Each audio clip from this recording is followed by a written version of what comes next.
Hello everyone, আসসালামু আলাইকুম। আজকে আপনাদেরকে মজাদার স্বাদের একটা নুডলস রান্না করে দেখাবো। নুডলস তো ছোট বড় সবাই পছন্দ করে, তবে আমি আজকে যেই রেসিপিতে রান্না করব এই রেসিপিতে মনে হয় না আপনারা আগে কখনো রান্না করে খেয়েছেন। এই রেসিপিটা আমি দেখেছি কোরিয়ানরা এভাবে রান্না করে খেয়ে দেখে, ওরা বলে এটা নাকি খুবই মজা হয়। এই জন্য আমিও বাসায় রান্না করে ফেলেছি, আমার কাছেও খুব ভালো লেগেছে। তো ভাবলাম রেসিপিটা আপনাদের সাথে শেয়ার করি।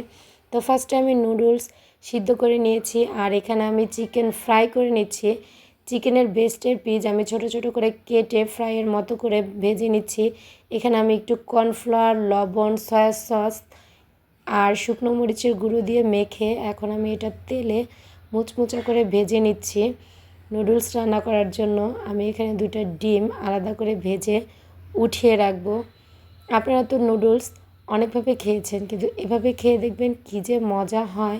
এখানে আমি সবগুলো সবজি কেটে রেখেছি, পেঁয়াজ পাতা। এখন যেহেতু শীতের সবজি সব কিছুই পাওয়া যায়, আমি এখানে গাজর, বাঁধাকপি সব নিয়ে নিয়েছি। এখানে আমি একটু রসুন কুচি দিয়ে বাঁধাকপি দিয়ে দিয়েছি, গাজর দিয়ে দিয়েছি। এটা দিয়ে হালকা আমি একটু নেড়ে চেড়ে নিব। এটা একদম বেশি আঁচে রান্না করতে হবে, তাহলে নুডলসটা খেতে মজা হবে। সবজির কালারগুলো সুন্দর সবুজ হয়ে থাকবে।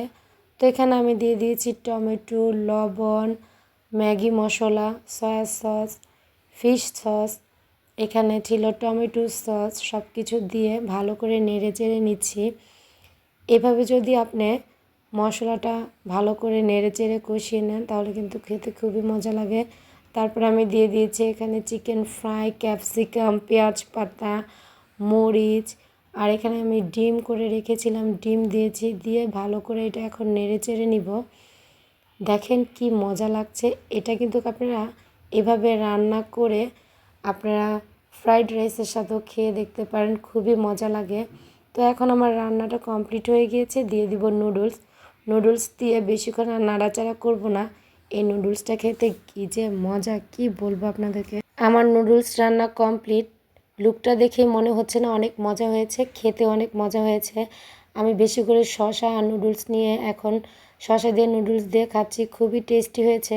আজকের রেসিপিটি এই পর্যন্তই। আমার রেসিপিটি যদি ভালো লেগে থাকে তাহলে অবশ্যই রান্না করে খেয়ে দেখবেন, আর আমার চ্যানেলটি সাবস্ক্রাইব করে পাশে থাকবেন, লাইক দিবেন, শেয়ার করবেন। ধন্যবাদ।